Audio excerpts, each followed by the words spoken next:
dyno time. So after getting back from Sand Wars in Little Sahara, Oklahoma, I really want to see what this thing actually makes in horsepower format. Now, I know a lot of you guys remember the CR250 running on this dyno, but a lot of you didn't watch the short all the way through, and at the end of the short, I did say it's not making 76 horsepower. My moment of inertia is definitely off. Nah, I think it's probably closer to 65, but I think my moment of inertia is a smidge off with that bigger tire on the back.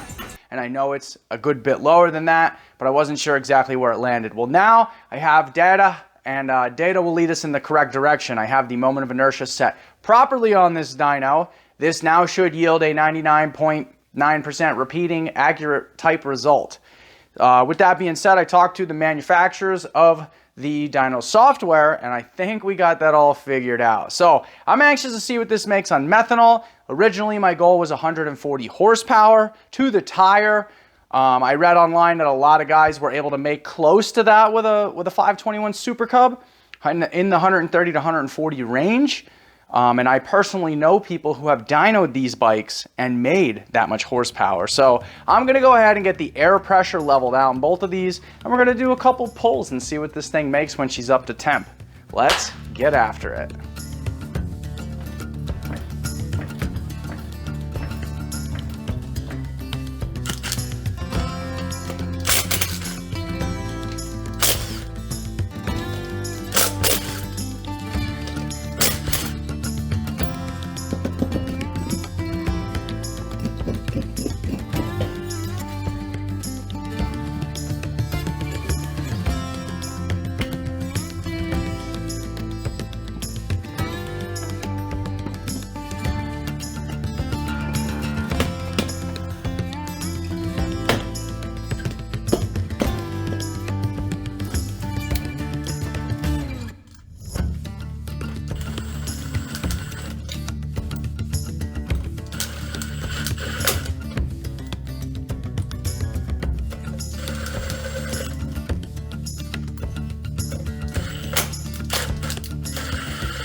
All right, rippers and ripettes, it is time to see what the 521 Supercub Banshee will make in tire horsepower.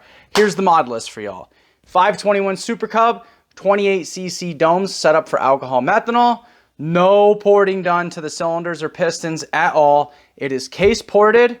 It is a cast crank, straight cut 2.86 primary drive gear setup. Billet basket, tusk clutch with a lockout. I believe it's a Chariot lockout. And then it's a 1 through 6 neutral down transmission, 15 front sprocket, 44 rear sprocket, sheer big bore, small flange, out of frames pipes, and it's on methanol. It's mixed 25-1. So it's 25 parts Klotz Super Techni Plate Red Label oil with the M1 methanol. So super excited to see what this thing will make. We're going to start it up, get it warmed up first, get a little heat in it, because I noticed that this thing really likes to sit in like the 130 to 160 range. And then when you get into that mid-range, clear the pipes out a little bit. You see the smoke go away, and boom, you launch it. This thing just goes right into peak power and loves it.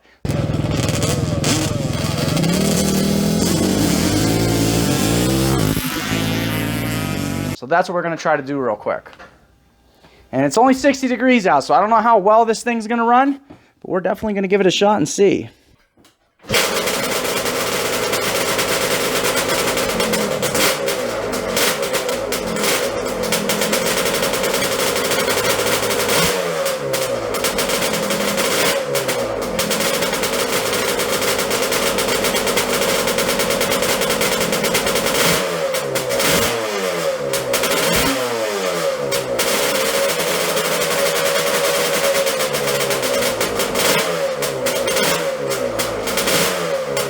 Flat life? No solution for that. Flat tire or flat sound? Then I've got you covered with the all-new T10 tire inflator and F1 motorcycle Bluetooth headset combo deal featured on Amazon. The T10 tire inflator can inflate everything from as small as a basketball to something as large as a car or truck, and comes with a very unique set of attachments, and also has a quick charge feature for fast charging and can be set to any pressure up to 100 psi. The F1 Bluetooth headset is also a great deal for anybody looking to do moto vlogging, or even if you and a bunch of buddies just want to chat on a nice motorcycle ride. These things are super simple to use and have hands-free voice control once turned on to keep you safe while riding. Definitely a cool addition to add to my collection that I will use for many years to come. Alright, so they say this is pretty simple. To turn it on, you hit these two buttons and then voice command for everything else. Let's check it out. Oh, tells me the battery's 100%. Hi, Max. Volume up. Okay. Can you guys hear that in the helmet? That's pretty trick, yo. Hi, boys. And for today, we're going to be trying out the F1 microphone Bluetooth headset connected directly to my Insta360 A2 Pro. So, there we go. All right. Let's give her a little shot here. And it's really neat across the top of the camera. I can see a bar. So like if I get loud, it goes like yellow and red. And if not, it stays down here in the green. Ooh, yeah, baby, let's go.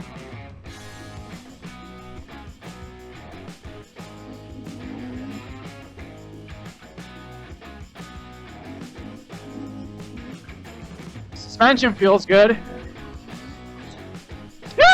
Yeah, baby. Yeah, baby. Check the link in the description below. Get your F1 Max today. There will be music sharing next month as well. And they support up to a 10-rider intercom, which I think is pretty badass, especially for people like us that like to ride with a big group of people. So check the link in the description. Get yours today. Not too shabby, guys. Let's get after it.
That's what I'll call a cold run because we just reached 130 at the end of the run.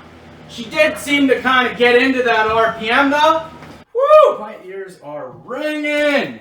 121, baby! 121! 121, baby! Can't make this up. Can't tell me this ain't accurate. Alright, let's do, how do we see the, save and restart? Because I want to look at this. Okay, guys, so we're example session 2. You can see October 15th, 2025, 153. It's 156. And right here you can see example session 2, 121.06 at 11,546, which was peak power. And then engine torque was 95 Newton meters, 95.99 at 10,228, which makes sense. It usually does come under just a little bit in torque than in the RPM for the highest power. That's typically how the graph works. The torque peaks first, then the horsepower peaks. I'm super happy with that. We're going to try a hot run real quick and see if it ends up being any better. All right, we're jumping right back into it so we don't cool down.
This time, we ended up at 151 at the end of the run.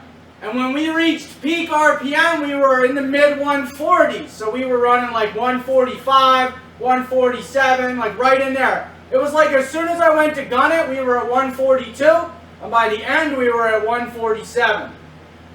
And I'm going to tell you guys, definitely better. Heat definitely makes a difference. We gained over 4 horsepower on that run. 125.34 at 9,500 instead of 11,500. So 2,000 RPM earlier we made the power, and the torque also came in 2,000 earlier, which means your power band length would increase because you'll hold that power band. It'll only drift off slightly as it gets to peak.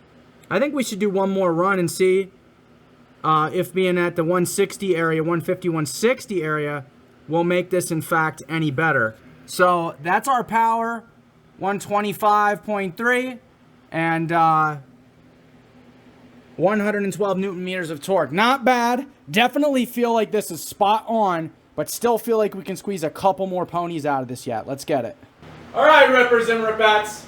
Last run before we take this and tear it down for the winter and do a bunch of upgrades to increase the horsepower.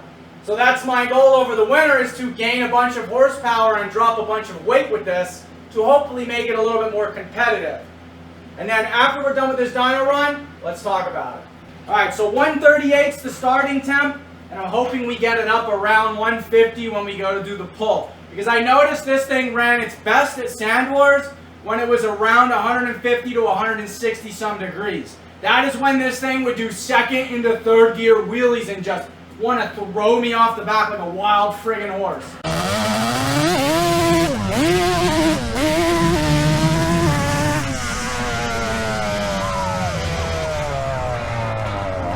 Today we're going to try out the VTOMAN air compressor slash jump starter battery pack on the Raptor 1050. Now the Raptor 1050 just so happens that this thing is a slow crank if you let it sit for more than a week or two without the battery being charged. It's one of those nice new lithium batteries that you get. I think it's a Kemimoto, which honestly is one of my favorite, but I think I undersized the battery. And I've been looking for a good jumper pack, so this is a true test to see.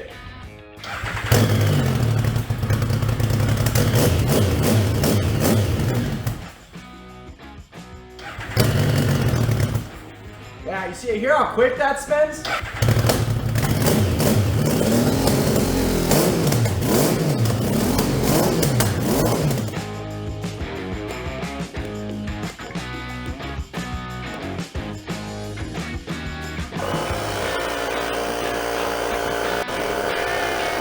You can see, oh, it doesn't show it when I disconnect it, but it was up to 10 PSI, so it's telling you exactly how much pressure's in the tire too.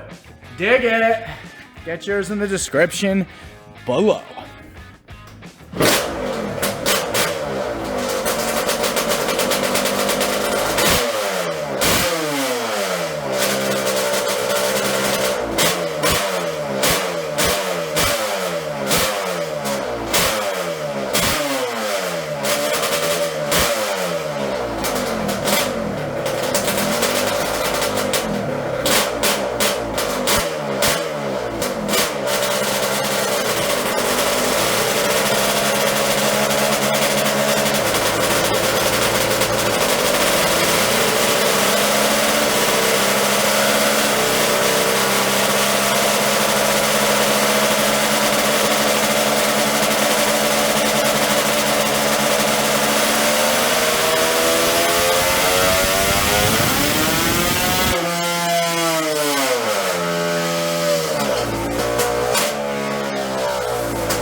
right, now, this time I'm gonna let you guys see the little screen that pops up. Boom, and then you'll see the white box. Hell yeah, baby, 127.8 at 11.9. Dude, 12,000 RPM. This thing is freaking singing, baby. All right, save and restart. Let's go back. Let's check it out. So, we've got, oh my God, 127.8 at 11.9. So a little bit higher in the RPM range this time. And then only 81 Newton meters of torque at 11.7. Not sure why that dropped down, but could be a combination of things. But guys, let's talk about this real fast. All right, Rippers and Rippettes, let's have a quick conversation around everything. So this dyno is an inertia style dyno. I need you guys to understand that first, because there's a bunch of, basically a variety of different types of dynos used for different applications. You know, we got engine dynos that literally you connect an engine and it measures the crankshaft horsepower. We have, you know, dynos with a water brake. We have dynos with literally a brake caliper and disc rotor on it that apply load. And then we have this style dyno, which is an inertia dyno. Now, there may be other types. I do not know all the types. I never claim to know everything about everything, and I don't think anybody else should claim that either, because every day, every week, every month, every year, there's new information coming out to us. So, anyways, this is an inertia style dyno. According to what I read online, these are the most accurate way of measuring horsepower. It measures basically A to B, point A to point B. It takes the reluctor wheel speed and the engine RPM and calculates how fast it's getting from one point to the next point over the engine's RPM. And that is how it calculates exact horsepower. It's very hard for these to be inaccurate unless something in your settings is way off. And that's where I was struggling before with this dyno, was my inertia of the weighted roller was a little off. After speaking with the guys at your dyno, I got all that set up properly. I'm pretty confident that this thing is reading actual horsepower, and that's why I'm starting to throw more machines on it, and I'm also talking to people opening the dyno up to the public. If you guys are open to that and you're in the Pennsylvania area, or you're in an area where you want to travel to me, hit me up in the comments, Facebook Messenger, Instagram Messenger. Those are the best ways to get a hold of me, or an email. I check my emails from the description below also. So with that stuff out of the way and being said, so I got the dyno pretty much figured out, 127.8 horsepower on the Banshee. Just to give you guys some background on the Banshee, we did dyno that on a very good friend of mine, John Zajak's car dyno, which is where I get all my Turbo LS, Turbo 2JZ, Turbo 4G63. I get all that stuff done over at John's dyno. He does all my car tuning, car and truck tuning, because obviously I'm building a Silverado twin turbo deal too. So anyways, he does all my car and truck tuning. I do a little bit of like adjustments and stuff, but I don't do full scale tuning on EFI cars and trucks yet. Took the Banshee over there. We made 100 horsepower, like 99 or 98.6. I call it 100. So we made 100 horsepower in fourth gear on a car dyno. Now, why is fourth gear important? Because when you're measuring horsepower on the dyno, it needs to be a 1-to-1 ratio of power output from the transmission to the rear tire in order to accurately measure the power output from the engine to the tire. So a 1-to-1 ratio in most vehicles is in fifth gear. We were measuring in fourth gear. I never bothered to look it up that day when we were on the dyno, but later on, like 6 months later, I took my big single turbo 350Z, my LS Swap 350Z, Nissan 350Z. I took that over, got that dynoed, 632 to the wheel. We were having an issue with that where we were only making 475 in fourth gear. And then I looked at, I was like, John, if this is in the wrong gear, will that throw the horsepower off? And he's like, yeah, absolutely, because it's different leverage on the roller. And I'm like, yeah, it makes sense. Mountain bike gearing, when you change the gear, it's harder to pedal, easier to pedal. Makes perfect sense to me, right? So I started looking online. Fifth gear was 1-to-1 ratio. That's when it dawned on me. I was like, wait a minute. We also dynoed the Banshee in fourth gear. So after some math and then doing a quick Google search, fifth gear is a 1-to-1 ratio on the Banshee.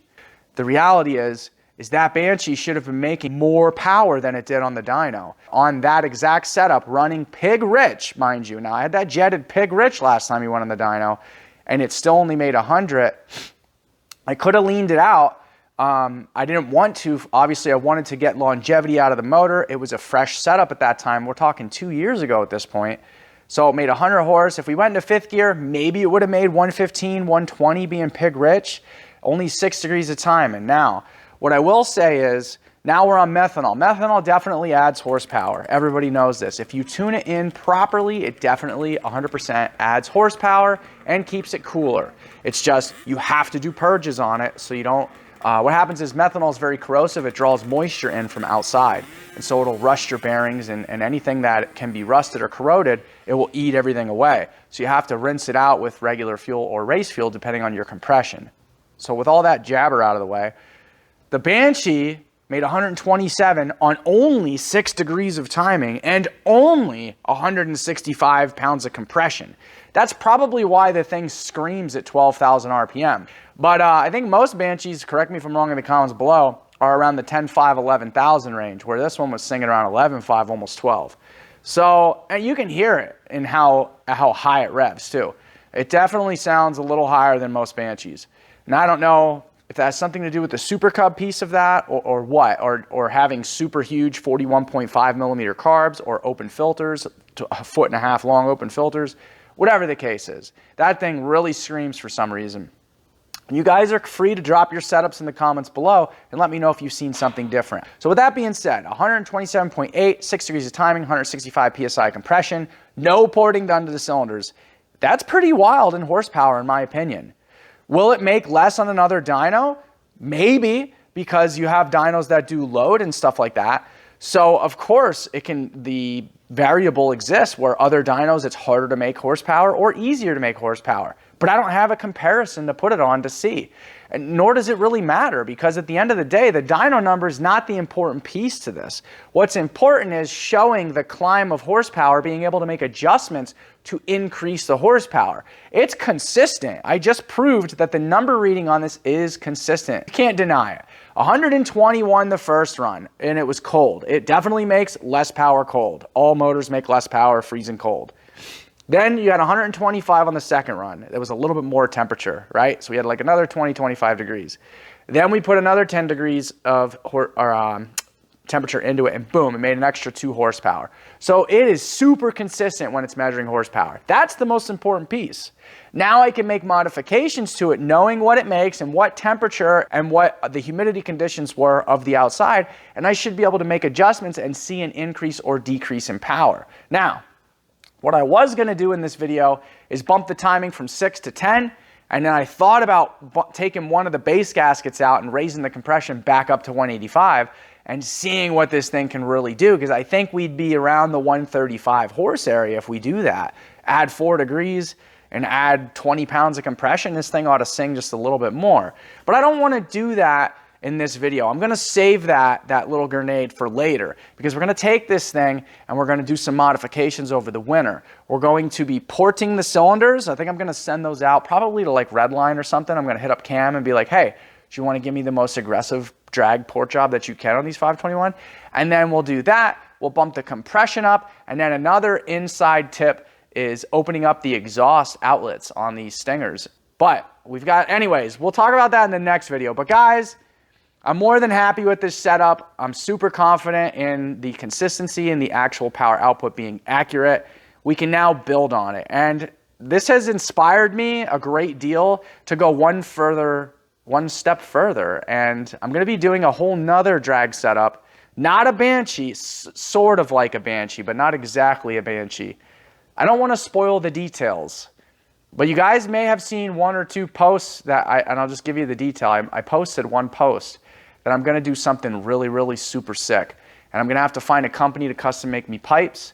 And I'm going to be doing some really off-the-wall custom stuff. We're looking to make something that is in the 300 horsepower range. And I'm not talking about the YFZ1000, because that's still on the table yet, and we have to finish that one. But after that's done, this will be the very next project. And I'm working on lining up details now, getting a drag chassis. I found a really good deal on Marketplace. Anyways, guys, if you enjoyed the content and I teased you enough with the future build, you already know what to do. I ain't got to tell you. If you want to see more videos like this, you already know what to do. I ain't got to tell you. As always, guys, if you want to get products from the video, check the description below. Love y'all. God bless. See you in the next one. Peace out.